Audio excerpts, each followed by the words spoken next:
Yoga Vasishta is the yoga of self-enquiry, or simply self-enquiry. Self-enquiry arose within the context of traditional yoga. Traditional yoga is concerned with purification of the body and the mind. It's concerned with mental development, we could say, with higher states of consciousness, with bliss. Self-enquiry is concerned with being aware of the nature of our own awareness. Self-enquiry and traditional yoga are very different things, even though self-enquiry arose within the context, the cultural context of traditional yoga. I describe the difference as between the spiritual and between mental development. The spiritual is to do with realization of awareness, and mental development is about training the mind and the body, because you can't really train the mind if you haven't come to terms with your body.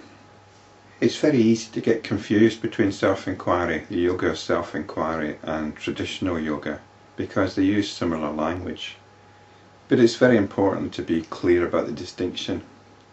If you're following self-enquiry, if you're a spiritual practitioner, you need to have nothing to do with traditional yoga.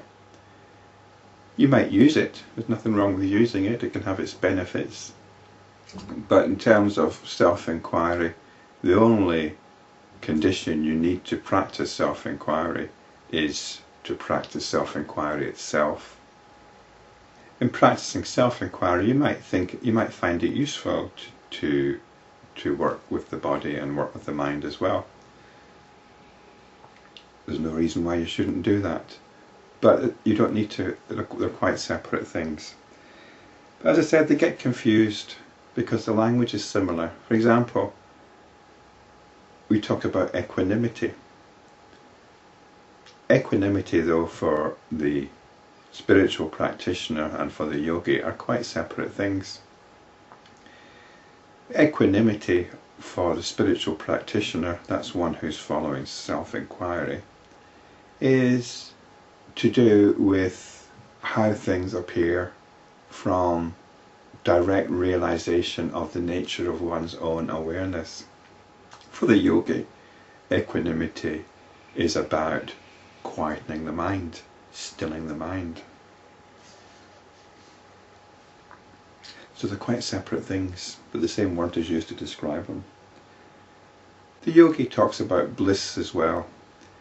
The yogi is probably in higher states of consciousness, whereas the spiritual practitioner is simply in a state of consciousness.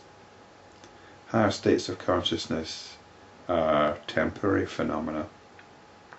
They can be very enjoyable, very blissful, but they've got nothing to do with spiritual realization. The yogi often talks of prana. This is another thing which isn't particularly helpful for the spiritual practitioner. Prana can be a bit of a red herring.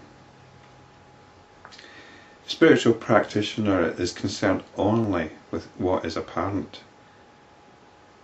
with what presents itself, and prana is often understood as a rather mystical notion. From the point of view of the spiritual practitioner, prana can only be something like the attention or the breathing.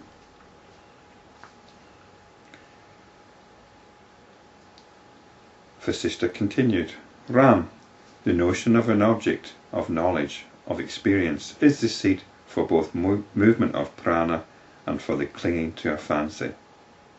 For it is only when such desire for experience arises in the heart that such movement of prana and mental conditioning take place.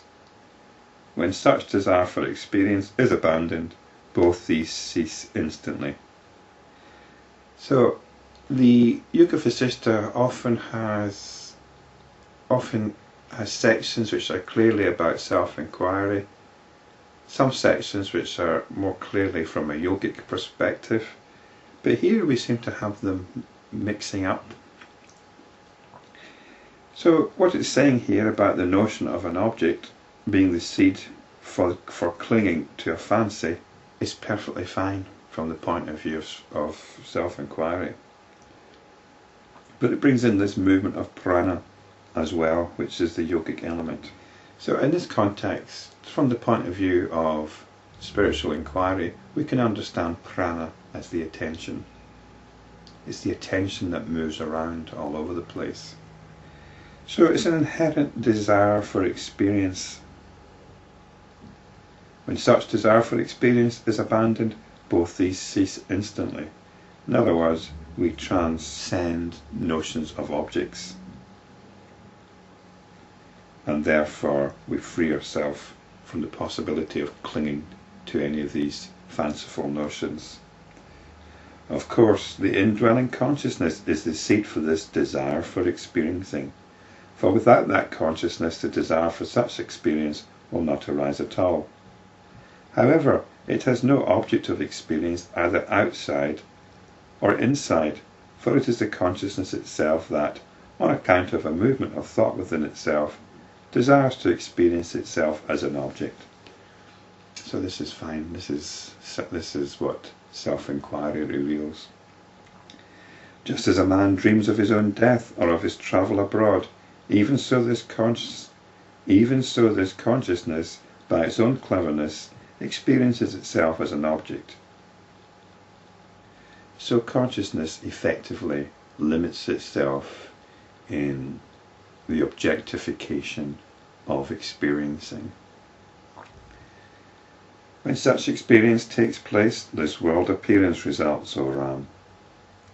When this truth is realized, the illusion ceases to be, and the illusion is believing in the concrete reality of what presents itself to us as the world. It doesn't just disappear though. When you realize the nature of a mirage, the mirage is still there. You're just not taken in by it anymore.